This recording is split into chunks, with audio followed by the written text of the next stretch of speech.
You're listening to The Breakfast Show on Faith FM with Skafy and Lindsay and producer Tish. We are very excited to be sharing this morning time, the breakfast time with you, radio friend. We are going to talk about what today, Lindsay? We are going to be talking about some prison chaplaincy. Okay, prison chaplaincy. I'm very interested in that topic. That'll be very interesting. I'm going to be talking about Meta being sued for $375 million. Actually, there's a verdict already.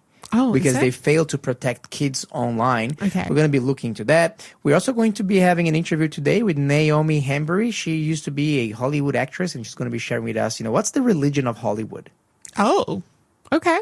Okay, what are the spiritual values that Hollywood promotes? Interesting. So that's going to be very interesting, and particularly coming from a person that knows the industry from the inside. Oh, yeah. Alrighty. So but now before we get into any of that, I would like to ask our dear producer Tish to serve us a brand new quiz question for us, please. Here we go. What crime had Barabbas committed? Smaller question this time. What crime had Barabbas committed? If you think you know, text us in on 0491 064 669. We have one correct answer in the studio, waiting for another one. Okay. 0491 064 669. Correct. We have two correct answers. I'll read it one more time. What crime had Barabbas committed?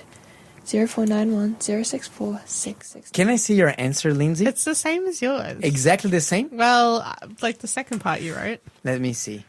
Okay, all right. No. It's just my lack of English skills coming through. Because this is a very interesting story of the answer to that one. But before we get there again, Tish, what was the question? Yeah, one more time.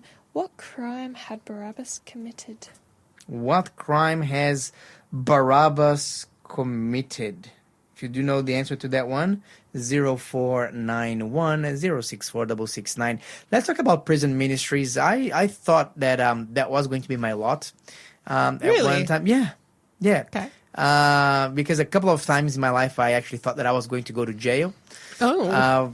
For nothing that I've done wrong, but Okay. But I thought I was going to, be mistaken by someone and then taken to jail.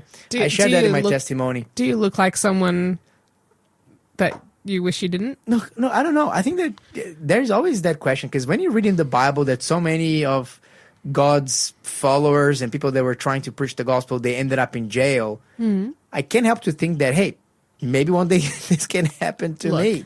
I actually, from a very young age, have had many dreams at night where I'm like in prison for being a Christian, and like, hey, that could happen. Yeah. That could happen. That happens to a lot of people around the world, and it could happen to us one day. Even though we live in Australia, the lucky country, we have a great deal of like religious freedom at this point. Things can change really quickly. Things can change very quickly. I believe that right before Jesus comes back, things are going to get pretty bad, particularly for true Christians who follow God and like follow his commandments. And so I don't expect to get away scot-free out of all of this. So anyway, let's talk about prison chaplaincy today. So Bradley was a young man who his brother died when he was at the age of 23. So Brad was just so grief-stricken by this that he cries every year on his brother's birthday and on the anniversary of his death. And as a young man, he just like suffered so much abuse growing up within the foster care system. And he learned very quickly to not show emotion. His heart grew cold. And as the years went on, he became more and more violent, and he got involved in alcohol and drug abuse. And he ended up defending a young girl who was attacked, a girl that he knew, and went and found the guy who he thought had done this terrible thing to this young girl that he knew. And he ended up beating him up so badly, he ended up going to prison for 7 years for that. Wow. Eventually, he got out of prison after that, and then he ended up back in prison shortly after that for drug dealing. And it was at the second time when he was in prison that a man came up to him while he was just sitting and playing cards with some of the inmates. And the chaplain said to him, "Hey, God has told me to come and talk to you." As soon as he said that, Bradley just started crying. He had no idea why, but his heart was open. And as time went on, as he connected with this prison chaplain, the chaplain was able to encourage him to go through counseling and to unpack the trauma that he had been brought up with. And that had impacted his life so much that now, years later, he is out of prison again for the second time. But he's actually been able to go through the healing process that he needed to in order to be like a well-adjusted guy. And now he's married, he's got 7 children, and he's a Christian. So that's just one of many stories that is out there of the ways that prison chaplains impact people's lives for the better. We think of prison as kind of like a dead end for people's lives, right? Like in my mind, I know that there are, prison terms and that people do get out eventually. But in my mind, it just seems like a place where people go to die and you never see them again sort of thing, right? And we often hear of reoffense, like what happened with this man. He, got out of prison the first time and then shortly was back in there again for something else. And that happens to a lot of people. And until that cycle is broken of sin and shame and feeling like you can't do anything better with your life, they're going to likely end up back in that environment. But the cool thing about prison chaplaincy is that this is a really cool ministry where God sends people into those environments to speak into the lives of these people who are just stuck in cycles of sin and brokenness and shame. And you know what? I was thinking about that this morning. Yeah, actually, really. Yeah. It's That's amazing. Yeah, amazing. I was like one of these random chats that I was having with God in the morning. I just randomly, I think that he was probably preparing me for your segment. There you go. I was thinking about are criminals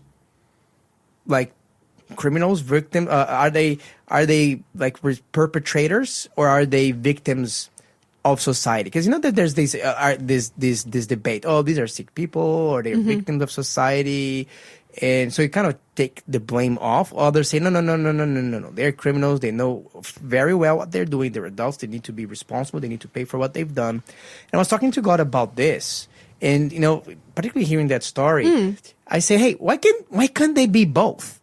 They are both. They are just both. Like we are sinners and we are both. We are products of society and we're also sinners. That's right. We choose our sin. Our sin has either not been caught as something too bad or it is that bad and we haven't been caught. So the vast majority of stories of people that committed crimes, when you look at their backgrounds, their childhood, their infancy, there's a big deal of suffering, of abuse, of violence that they received themselves that shaped them to become who they are. But at the same time, that does not mean that people do not have the choice to say no and to go against these things and to choose differently. But it's both. I think it's both. The Bible says it's both.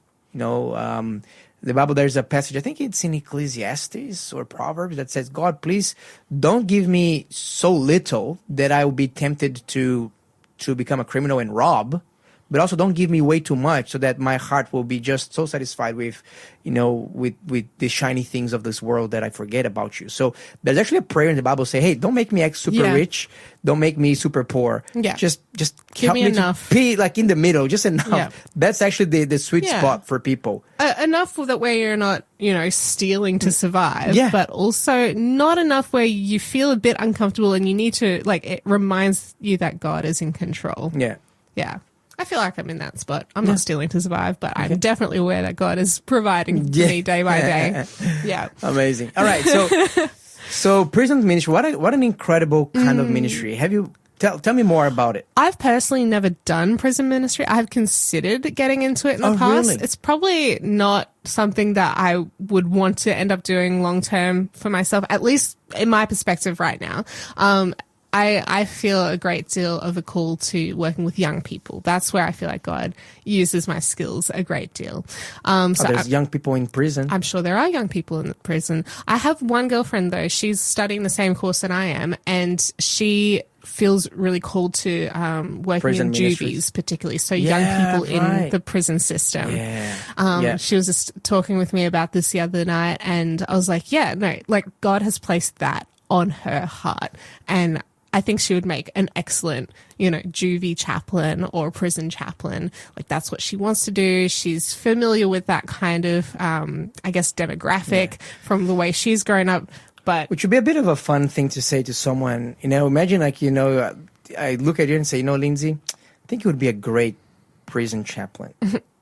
It's like, what makes a great prison chaplain? But you know what? It's a very unsung, hidden kind of ministry. Yeah. But it's so important. And I think that, it transforms prisons into places of hope instead of places of despair. So I take my hat off. This is definitely something. I take my hat off for chaplaincy, in all shapes and sizes, because I think that chaplaincy is such an underrated ministry. Yeah. Because like prison ministries, man, this is like bringing hope and God's light like to a place of complete and utter darkness. Other kind of ministries, actually, I met one of my friends, she was part of the seafarer ministry chaplaincy thing. So basically she was a chaplain for people who live and work in boats. Oh. Because when you come to think of it, these people are like away from home for sometimes years at a time. And they just, so when they go to the port, to different ports in the world, there's a team of chaplains. So people they can chat with, they can study the Bible with, they can pray together with. It's just an amazing, and you can hear their stories, and because it's quite a brutal lifestyle it can be. For sailors. Man, as I was preparing for this segment, I was just reminded of Matthew chapter 25 and verses 36 to 40. It says, Jesus is saying, he said, "For I was hungry and you gave me food. I was thirsty and you gave me drink. I was a stranger and you took me in. I was naked and you clothed me. I was sick and you visited me. I was in prison and you came to me." Remember, this is Jesus speaking. Then the righteous will answer him, saying, "Lord, when did we see you hungry and feed you, or thirsty and give you drink? When did we see you a stranger and take you in, or naked and clothe you? Or when did we see you sick or in prison and come to you?" And the king will answer and say to them, "Assuredly I say to you, inasmuch as you did it to one of the least of these, my brethren, you did it to me." Jesus is saying, when you see somebody who is sick, hungry, homeless, in prison, and you go and you comfort them, you offer them hope, you provide for their physical needs, you are doing that to Jesus himself. Yeah. This is amazing. I think this is the genesis of all the prison ministries, when people were inspired by, well, if the Lord told us to go, we'll go. Yeah. Hospital chaplaincy, prison chaplaincy. What a great ministry. One ordained by Jesus himself. Yeah. You're listening to the Breakfast Show podcast on Faith FM. Positively different. Now it's time for our quiz answer. Please, producer Tish. Okay, just to recap the question. What crime? What crime did Barabbas commit? What crime do you think he was, Lindsay? I think it was insurrection. Insurrection / likely politically motivated murder. I think that Barabbas was an aspiring messiah, like a savior to overthrow the Romans through violence. Yeah. And the people chose to liberate him. Yeah. Rather than Jesus. Thank you very much, Producer Tish. Yeah, and if you would like to know where that comes from, specifically, it's Mark 15, verse 7. Awesome. Mark chapter 15 and verse 7. Thank you very much. Wow. Okay, let's talk about Mark Zuckerberg and his company Meta. Today is not a good day for Mark Zuckerberg and his... Is the Zuck getting zucked? Yes. Getting zucked and getting zapped big time by the judicial You've been system. zucked. So they lost 2 real landmark ruling cases. There's one... it's a jury found that both Google and Meta were liable for damages in a social media addiction. So there's a 20-year-old young lady that sued them because she said that she already had mental health issues, and the platforms aggravated them by making her addicted. And Wow. she would spend like hours and hours and hours every day. And the court found that she was right, and that Meta did cause her harm, and she was awarded $4.3 million Australian dollars. Can I put my hand up for some You of that? can put your hand up for that. Yeah. So this is why it's being called a landmark study. It's the first of its kind. Okay. It's the first time that a tech company be found guilty or liable for causing addiction to children through and worsening mental health effects. So $3 million US. So you can expect now a flurry of people saying, I probably have to pay. And I do not know if you would qualify. They will look into like how much social media actually use. Have you been diagnosed with something at the times? What were the guardrails available in your system for you? So there will be some testing, but it's the first time that someone say, hey, look, I grew up addicted. She grew up in a troublesome home. She'll find her solace in social media, in screens, but that would only make her mental health worse and worse. And she managed to prove that to the courts. And the court says, okay, $3 million for you. Wow. Sorry for what we've done. And now the floodgates are open for more people, and they're expecting thousands of people to come with similar cases. How old is this girl? Do you know? Yes, she was 20 years old. Yeah. Okay, so that's one. But that is not the biggest problem. At least not financially. What is going on? Because if you think that $3 million is a hefty sum to pay, Not for those what guys. but what if I tell you that they also have to pay $375 million in a separate case? For what? So this is a court trial that happened in New Mexico. So basically, the state of New Mexico prosecuted Facebook, WhatsApp, actually Meta. Meta is the parent company of Facebook, WhatsApp, and Instagram. And the jury yesterday ordered them to pay $375 million, like let me just put it in context. This is like more than 1/3 of a billion. Okay. It's a lot of money. Yep. After finding that the company deliberately misled families about how safe their platform were for kids, and while turning them into a hunting ground for predators. So the story is that New Mexico Attorney General Raul Torres, he sued Meta back in late 2023 after his team ran some undercover stings. So agents posed as a 13-year-old girl online, and within hours they were flooded with sexual solicitations, explicit images, and even meetup requests from adults. Wow. Within hours of creating a profile. Wow. They created a profile with AI-generated pictures, and until then, all of the advertisements of Meta say, look, no, you can bring your kids to social media. We have a lot of guardrails in place, but it's safe.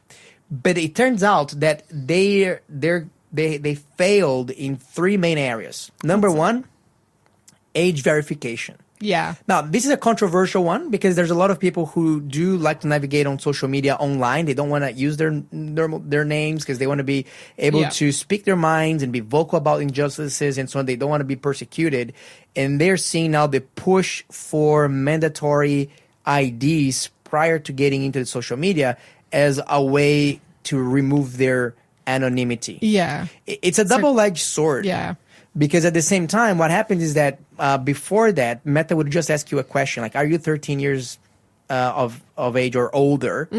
Or if you said no, It wouldn't let you. But anybody could say yes. Yeah, exactly. They didn't require you to upload anything like a birth certificate or anything. Nobody's come to check. Nobody's come to check. So there's a lot of people on social media. Meta knew this. A lot of people with adult profiles, but they were actually kids. Yeah. And predators online, they know how to sniff these kinds of accounts. Yeah. They look at the pictures, the kind of postings, the hashtags that, kids are using, like they use hashtags that teens are using. So this is the first failure that the court in New Mexico found. Say, look, you did not have good enough age verification guardrails. Number one. So there's a lot of kids that they're just saying that they're adults, and there's, you're not really doing enough. to prevent them from getting in. The second issue is with direct messages. So back in the day, any person could send any person a direct message. It has changed since then. So I think that in Instagram, for example, if you are not following a certain account, they cannot message you. If you are under 18, if you're above 18, it's like open game. You know, anybody can do anything. Everybody can send you a direct message. But if you're under 8, they had like some special teenage accounts. Okay. If you say that you're a teenager, then they will limit. They said they will filter out who was able to send you messages. But back in the days, these filters, they didn't really work. They didn't really filter much at all. Yeah. That's why this 13-year-old account with agents posing as a 13-year-old would like immediately within hours receive so many solicitations online. So this is the second problem. Wow. These chat filters, direct messaging filters, they were not really working at all. They were very weak and they very lax. Basically, they let out everything. Then the third problem to me is the most concerning of all problems. What's that? This is the algorithm problem. Because if you're an adult and you're liking content that happens to feature, let's say, young girls, because you're a predator and you want to exploit that and send messages and so on, the way that the algorithm works is that if you click that you like something, it learns, oh, you like that content. Guess what? I'm going to give you more. Yeah. So this is good when it's working great. According, like, you know, if you're like into sports, if you're into cricket, you're going to get more into cricket gardening. material. For gardening, if you're into Bible things, it's going to give you more Bible things. But if you're into underage children, It's just going to, feed you more. that addiction even further. That's right. And that happens both in Instagram, in that Explore page. That is true for Facebook as well. So they will be recommending profiles of people. So they'll be like getting new profiles of young people, even though they were posing as overage. They could tell. And that led to a lot of children being exposed to attacks by perpetrators, by child predators. Wow. Okay. So, like, the algorithm is feeding into the evil that's taking place. That's right. The algorithm was feeding. There was nothing that the algorithm was doing to say, hey, not only was it not stopping, wasn't filtering things out. It's actually promoting. Say, hey, by the way, oh, you're liking this? Hey, by the way, here's like a bunch of other accounts of underage children for you to you might follow. know these people, or you might want to. Yeah. So wow. The problem of all of that was also that they had some internal company documents from Meta, and it shows that they knew that this was happening on a massive scale. One researcher warned of up to 500,000 cases of child exploitation per day. Oh, wow. Yes. But the company prioritized profits and growth over fixing that. That's why because of each of these violations were carrying a penalty, and it was a $5,000 fine. So they ended up with a $375 million penalty.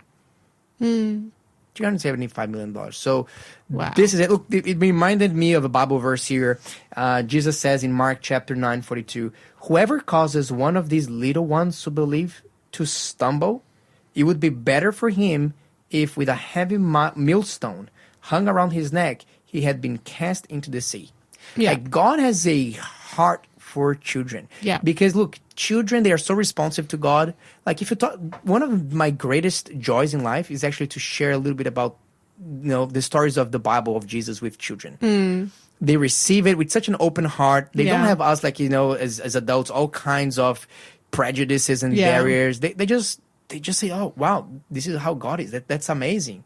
That is beautiful. Like, just yesterday, I had the honor, the privilege of reading a little bit of the Bible with my daughter and asking her. She's she's 8 years old, and we're reading a story in the Gospel of Luke. We're reading how when Jesus was sending the disciples out, and I was thinking, what impressed you the most? And she says, oh, what impressed me is that Jesus did the exact same thing by himself before, and now he's telling his disciples to do exactly what he was doing before. Like, it's almost like Jesus wants us to imitate him. And he does it first so that we can do it later. It is amazing to study the Bible with kids, and the amazing things that their brains can pick it up. So God has a heart for them, and it is our responsibility as adults to help to protect the children. So you know what? I'm gonna take my hat off here for the New Mexico court and for these courts here. I think that these social media companies need to be responsible for what they're doing. You're listening to the Breakfast Show podcast on Faith FM. Positively different. And we are now going to have an interview with a special guest. It's Naomi Hambury. So Naomi was an actress. And she did some stints even in some Hollywood movies. And Naomi, are you with us? Can you hear me? Yes, I can, Skafy. Good morning. Good morning, everyone. Good morning. Good morning to you too. So Naomi, tell us a little bit about your background. What was your connection with the Hollywood or cinema movie industry? And what is it that you were doing now? Absolutely, yes. I grew up a Seventh-day Adventist, but I left when I was 14, wanted to be an actress. So I did that. I studied with Hugh Jackman and other luminaries at the WA Academy of Performing Arts in Perth. Oh, so you're friends with Wolverine. And I lived in New York and London and all around the world, and I worked in theatre, film, television and radio. But during COVID, I had 3 dreams. And it woke me up to the world of the occult, that Jesus was coming soon and that I needed to go and tell people. And that's what I've been doing since I got baptised 3 years ago. And I am now working full-time as a community chaplain and a Bible worker. Wow. Yeah, I'm from Perth, but I'm living at the moment in South Australia and working for the South Australian Conference, which is the South Australian Seventh-day Adventist Church, yes. Yeah, wow, that's amazing. So, Naomi, I actually want to talk to you about this. Since you've been for such a long time in this industry, I want to know, is there, can we say that Hollywood or the media industry, they have a religion that they follow? Is it fair to say that, or you think it's mostly secular, that they don't have those any spiritual agenda behind their productions? There is definitely a spiritual agenda behind all the productions, and you can break that down into many different parts. The main thing for people to know is that what we are watching is not just by chance. It's all planned. And it's all, there's something behind everything that is there. And unfortunately, it is not for good. It is definitely demonic forces. What surprises me, I'll give you a simple example. And those of you who watch movies, I watched hundreds and hundreds of movies, and I watched so much Netflix as well. I was totally addicted. So a simple thing is the name of Jesus Christ. So the name of Jesus Christ, as we know it, we will pray in the name of Jesus Christ. But if you look in the movies, it's always used as a curse word. Yeah, it's true. Now, to me, that's very interesting because, okay, if you take it on a purely secular level, who is Jesus Christ? If he was nobody, it's just a made-up person who never did anything. It's a fantasy, just like Superman, or let's say he was a person, but he wasn't important. He wasn't a leader of a country. He wasn't a king. He wasn't wealthy. He was just a person. Why in the name of heaven are we actually saying his name all the time in movies? What's the point? So this is interesting to me. That just gives you a level of if God is real, and Jesus Christ is real, and the devil is real, and the devil hates Jesus Christ, well, the cursing of that is a hatred, because it's never spoken in love. It's always a hatred. And if you look then at the symbols, there's so many symbols in movies that are to do with demonic things. Just look at the point of, in the Bible, it tells us in the 10 Commandments, thou shalt not kill. Now, I don't know about you, but when I used to watch movies, there was a lot of murder, there was a lot of rape, there was a lot of things that were done that if you or I was standing out in the street, if we witnessed a murder, we would go and tell somebody, we would try and help. But here we are using this type of vision as entertainment. Now, that to me is really interesting, and what it does to the brain is very interesting as well, because when we are actually watching television or watching movies, what happens to the brain? Well, the brain is actually in a passive state. But when we actually watch with repetition, emotion and attention, the brain is shaped by that. And even though the brain knows that it's not real, because the same systems are active when it's watching it, fear, stress and adrenaline and empathy, it's actually affecting us. And so that everything we do, we know it's fake as adults, but it's still affecting us. And there's lots of data to show that it's actually giving us a cognitive decline. Because when we actually watch something, even though we're highly stimulated, it's actually reducing our critical thinking. We're more passive, so we're absorbing it, but we have a lower analytical filter, which means that we are affected by that, and it actually doesn't allow us to have critical thinking. So if you look at, if you wanted to hypnotize me, Skafy, what would you do? You would put me in a dark room with a bright light.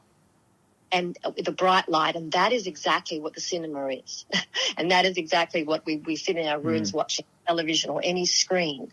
So this is very interesting. So if I want to get information to you without you critically thinking, well, I don't want to believe that, I don't think that's right, this is the medium that they are actually putting it through.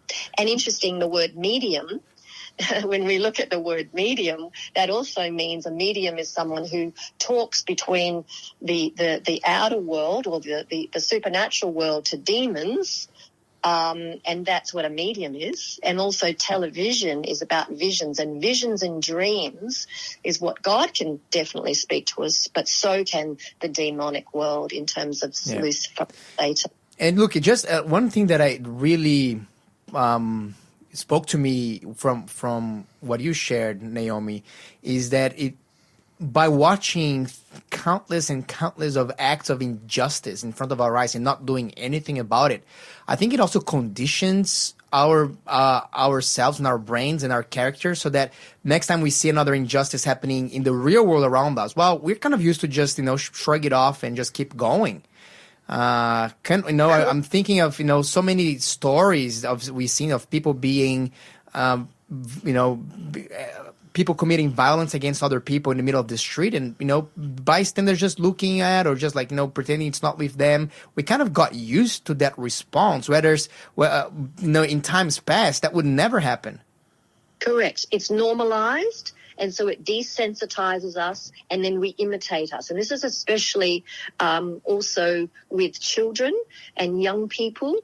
It's especially as well highly effective for those that are gaming, because when we watch movies, we are passive, but gaming, we are not passive. And then there's aggression, antisocial behavior, and we then also become highly addictive. So all of these things, I've actually woken up to understand that there are no coincidences.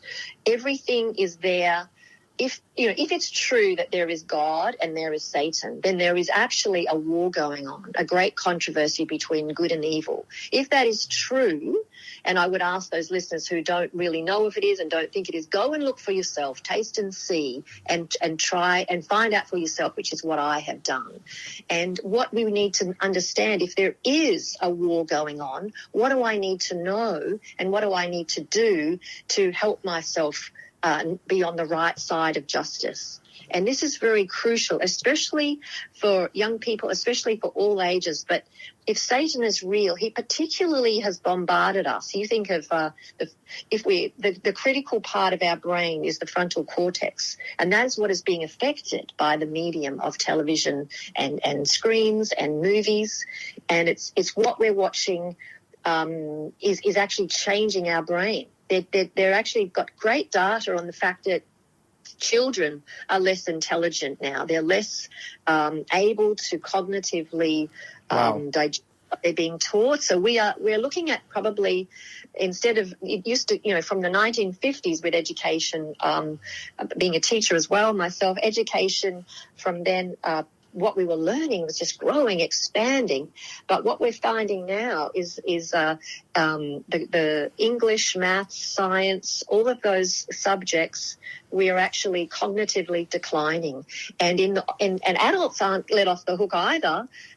These types of screen times, 4 to 5 hours a day, is actually increasing our inability to function. So things like dementia, the passive absorption, the mental immersion of all of these types of things is actually making the brain of adults as well not being as receptive to what is around us. It's actually an intelligent designer. God created us for a reason. But what is happening, there has been a decline because of the hours we're all spending. We can't just say it's children or young people, everybody. And they're looking at signs which are similar to dementia that's happening to the adult brain. And Naomi, this is all very disturbing, but can I ask you a question here? So I have two more questions for our interview. Hopefully we'll be able to fit the both of them in. The first one is you're mentioning children. And when we look at children's movies, there's lots of regulations, and they say that children's movies, they cannot contain, for example, blood or scenes of extreme violence and so on. So surely would parents, for example, think that these movies are well intended for children, they're for entertainment only. Do you think that there are subtle spiritual messages being communicated to our children as well through children's movies, or really they are just harmless entertainment? No. If you look at the early Disney movies, they didn't even attempt to hide the occult leanings that were in it. You have a look at them, Witch Mountain, Broomsticks and Bed Knobs and Broomsticks, Sword in the Stone. If they're all Disney movies. Everything there, Snow White. It's all to do with wizards and genies and fairies and mediums, and people think it's cute because it's a cartoon, but it's all about alchemy, spells that are cast, divination, the healing arts. Everything is there. Blood rituals. It's all there. You can see it, and there's. But even in modern movies as well, or is that more like only in the old school ones? No, all of the modern movies. If you look at things like the Peter Pan movies, Cinderella, and even Frozen. That's the one I'm trying to think of. Thank you. Is particularly Frozen. a white witch. Yeah. It's all there, and it's all right in front of us. You can actually go to Little Light Studios. There's a great documentary. It's called The Magic Kingdom. For those of you who don't know, just go online, Little Light Studio. They've done an incredible amount of information about this. It will actually break your heart that you've put these cute little movies on for your children. That's all colours and lights and sounds, and it's actually demonic. It's very clear. Once you see it, you can never unsee it. It's very incredible once you start looking at it. Of what is actually in the movies that we think is cute, the satanic imagery. And, it's interesting that even for Christians, we seem to be ignorant of it. When you watch different things, you don't actually see because you think it's cute, it's Disney.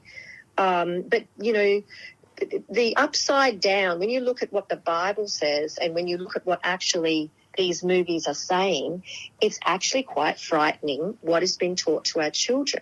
Yeah. And look, Naomi, one question that I want to ask, and it's quite, confronting when you come to think that movies that are designed for children, they are carrying some very heavy and very dark spiritual messages behind. Little Light Studios, we actually... So you mentioned the documentary of Little Light Studios. I can send you, listener, the link. If you text me here to 0491 064 669 with hashtag Magic Kingdom, and we will send you the link to that documentary. I have watched that documentary, not only this one. I've watched a couple of documentaries from this ministry, Little Light Studios. These actually, I believe, are made by two brothers. They both used to be directors in Hollywood, and they gave their lives to Jesus, and now they're using their light, their influence, their life to expose these works of darkness, as the Bible tells us to do. But Naomi, I want to finalize on a positive tone, and because look, for a lot of us, watching Disney movies is part of our growing up, and we have like really fond memories from them. watching movies is like the ritual that you do when you want to wind down from, a heavy day of work. Yes. What can we replace that for? If these things are actually planting subtle dark seeds in our heart, what are the alternatives? How are we going to spend time, particularly when we just want to relax? It's a very good point. So, we do watch things to do with God on movies and also on our devices. It's a very good question. I would be careful. Myself, I don't watch any movies. I don't go to the cinema anymore. I do listen to Faith FM, and I do watch things like Little Light Studio and some sermons with Amazing Facts, Doug Batchelor. But I'd be very, very careful about any movies. I don't watch them anymore. If you want to relax, you think you're relaxing. It's like when someone has a beer some alcohol, you think you're relaxing, but it's not. It's like taking some Panadol. It's not actually relaxing me. It's actually switching off my brain so I don't feel the pain. If you want to really relax, go out into nature. Go for a walk with your family, with your children, because, even what God has created, the green color and the blue relaxes us. Do things like that. Be in the sunlight, which gives us health. These things of the world are soon to pass. These things are a distraction.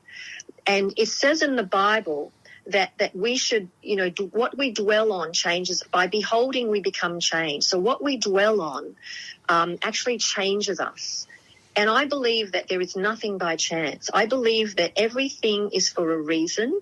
And because I have woken up, it took me a long time, but I woke up, and I really believe that with your family, with your children, just like how we would swap out eating junk food for healthy food, get out into the sunlight and get out and do things together as a family.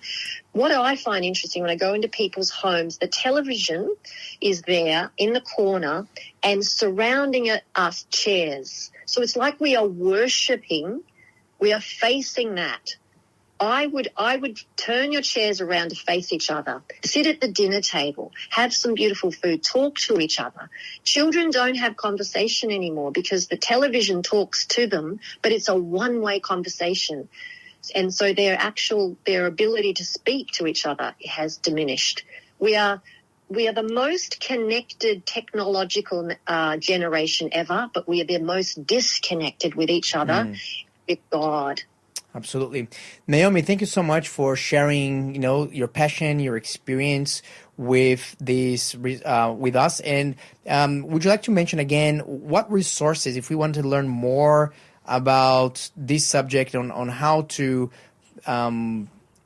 inform our brains with positive and things that will actually help us grow spiritually, what would you recommend, and what were these documentaries again that you suggested? Yes, I mentioned Little Light Studios. Definitely go online, and I know Skafy's mentioned that he can send you the link. Definitely watch the things they have done. They are way above my pay grade. They have researched what we've been talking about this morning for a very long time, and they have wonderful things that you can watch for that. If you go also onto Amazing Facts, Doug Batchelor, there is some wonderful things that you can watch on there to help you with this information.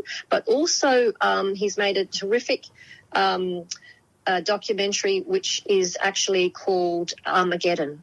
And that actually is beyond all the movies that you're watching because it's the truth.